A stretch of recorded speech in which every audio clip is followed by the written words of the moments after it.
Posted by you/novel patient 2465. I bought a small starter home during the housing market crash, completely by myself. I lived there for the better part of a decade before buying a larger home with my now husband. My parents really wanted to live there because it was small and easy to maintain. They have foreclosed in the past, so there's no way they would be capable of getting a mortgage. Also, my dad is retired, and my mom doesn't work. They wanted to rent from me. For a discounted rent, they paid off the mortgage, let's say $50,000, with an inheritance of over six figures that my parents received. A lease was written explaining that it was a prepayment of rent, and their rent would only cover taxes and insurance, which amounted to $350 per month. It would basically only increase when taxes or insurance increased. We signed the lease, with all the other typical terms included, and had it notarized, and that's how it's been for a while now. To be clear, I'm not making a frickin' dime on this house. I recently told them the rent would go up by $3, yes, $3 due to a slight increase in the insurance. My mother lost her crap, claiming I'm a money-hungry bitch. She said she was going to rip out everything she had done, garden and other cosmetic changes, that I owe her, and that I can't evict her because it's her house. She said she's not responsible for the insurance, even though the lease says otherwise, and claimed the insurance hasn't gone up in a decade. She also accused me of trying to make her pay my personal homeowner's insurance, and that a court will side with her and give her my house. We have a notarized lease. They are listed as tenants, and I am the only one on the deed. My father demanded the bills, he has zero balls or backbone, to check if I'm ripping them off. P.S. This house is a commutable distance from Manhattan, where a studio apartment costs around $1,500. This is a house with a large yard for their dog. I could easily get $2,000 for it, even before they moved in. I sent them copies of the taxes and insurance, showing only their address. P.S. I'm charging them discounted taxes, you get a discount for paying in full 90 days early. I told them to add it up, divide by 12, and suggested my mother talk to a lawyer so they could set her straight. I guess my father agreed with me because now she's divorcing him. Edit. First, I want to thank everyone. I was mainly just venting because I was very upset after the exchange and have been dealing with some health issues, which my parents know about, so it's just a range of emotions right now. I keep getting a lot of the same questions. They have lived there for 4 years now. My mom has always been entitled and an alcoholic, weekends and summers were spent with family, and my aunt admitted when I was an adult that it was to keep us from being around the alcohol. I mainly did this for my father so he could finally retire after having heart surgery, following 36 years of physically demanding work. They asked to rent the house and pay it off as a prepayment of rent, so the only big monthly bill would be their health insurance. I had a few others interested in renting my house. I did not ask my parents for this. They did not co-sign the mortgage or help with the down payment. Their names are not on my house or deed. There have been rent increases in the past due to taxes and insurance going up, and there was never an issue before. Unfortunately, my husband's dad passed away without getting to enjoy his retirement, a big reason why my husband told my dad he needs to retire and enjoy life a little, and his inheritance helped pay the down payment on our new house. My mom has a history of putting crap on me, and I guess $3 is my line in the sand. I started paying $200 a week after I graduated high school until I moved out at 20. I worked about 65 hours a week on top of school to manage this. And yes, unsurprisingly, they foreclosed after I moved out. I also stupidly put her on my phone plan and basically paid for her phone for 2 years until the contract ended because she only paid me for 3 months out of those 2 years. She promised money for my wedding and never delivered. They didn't pay for college, and they stopped paying for clothes or school expenses when I was 16 because I had a job. I know this is a parade of red flags, but I trusted my dad more than her and thought I was doing a good thing. I also want to keep this house because I love it and hope to move back one day. It's just too small for us as a young family, or allow my child to live there when they go to college, so they can have fun without parents hanging around or racking up dorm costs. Also, she threatens divorce all the time. I doubt she'll actually go through with it. Commenter.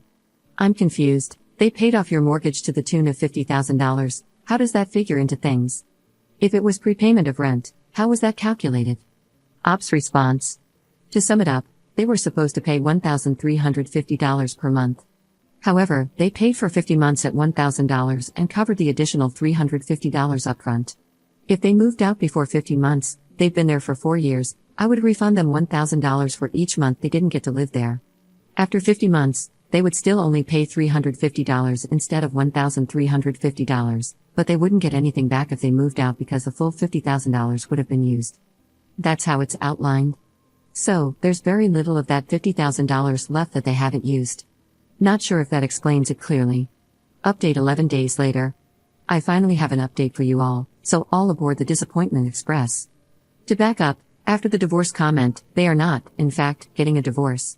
They even went and celebrated their anniversary at a casino. I didn't speak to them for a week. This past weekend, I tried talking to my father, hoping for an apology and that he would be in a better frame of mind. He wasn't. He doubled down on the BS, claiming they didn't realize everything I had put in the lease, that the house was uninhabitable when they moved in, which it wasn't, and that they wouldn't have put work into the house if they had known they were just renters. I asked them to specify, and they mentioned things like the garage screen door, the shed roof. My husband replaced 2/3 of it with my dad's help, and Dad did the other 1/3, and, by God, the hose leaked. None of that affects the livability of the house, but in the words of my lawyer, and you agreed to live there in its original condition, so that's on you, just like not reading the lease. My dad went on listing all the things they claimed to be doing for me, without acknowledging a single thing I've done for them. At that point, I said some not-so-nice things, including mentioning the alcohol-induced dementia everyone brought up. They had the nerve to ask if they were still going to be able to take my son to the fair. Not a fat chance in hell. I told them I didn't want either of them around me or my family until they stopped being delusional and decide to either pay the increase or get out. I cried after I got off the phone, and my husband was understandably upset with everything going on. Cut to today, my mother called me, asking what needed to be done to resolve this because not being able to see my son was upsetting to them. I told her they needed to apologize for what they called me and acknowledge that they were out of line. Well, you guys, it turns out they were scammed. My parents were frickin' scammed. That's what this whole ordeal was about. In my area, homeowners get daily calls, texts, and letters from people wanting to buy their houses. It's not new in this market. I've even told them these letters are trash. Apparently, my parents were getting calls from people claiming they were going to be renting the house and acting like they were representing me. Someone even showed up to their house, being very pushy about trying to see my mom inside the house. This all happened before I mentioned the rent increase. So when my mom heard about the rent increase, she thought these phone calls and this person were real, like I was going to raise the rent to something they couldn't afford and force them out. This was before I told them it was just $3, but even after that, they still thought I was throwing them out. I asked them why they didn't come to me and ask, and they said they were scared and felt like they had no place to go. I explained to them that's not even how it works. I can't just rent out a place with tenants already in it. There's a whole legal process, and they should know that. They apologized for how they acted, for everything they said, and were genuinely embarrassed. They were even more embarrassed that they fell for this person's scam and realized they had officially become old people who got duped, thinking they were smarter than that.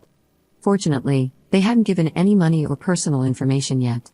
I told them the scammer was probably setting them up for it. Scammers often pretend to be renting a house, take first/last month's rent and a security deposit, and when the new tenants show up, the house is already occupied, leaving them out of their money, or scammers pretend they need money to let people keep living in their house.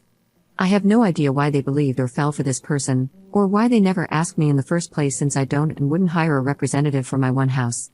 Their cameras were off when the scammer came, but they're going to file a police report anyway.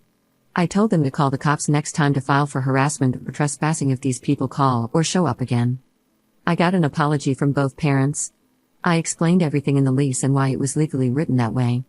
I reassured them that I can't just throw them out on the street on a whim, and as long as they continue paying the minimum bills, taxes/insurance, I'll keep my end of the deal. So, that's my update. They're not getting evicted for now, but I might need to start monitoring them more closely to make sure they don't fall for other scams in the future. Commenter. Aha, and do they have proof of this scam? Honestly, it sounds like, rather than admit they acted like childish brats and apologize, they came up with this incredibly far-fetched story to make it easier for you to forgive them, which, if you want to go along with it, that's totally your call. They're your parents, and maybe it's easier to just let them have this one.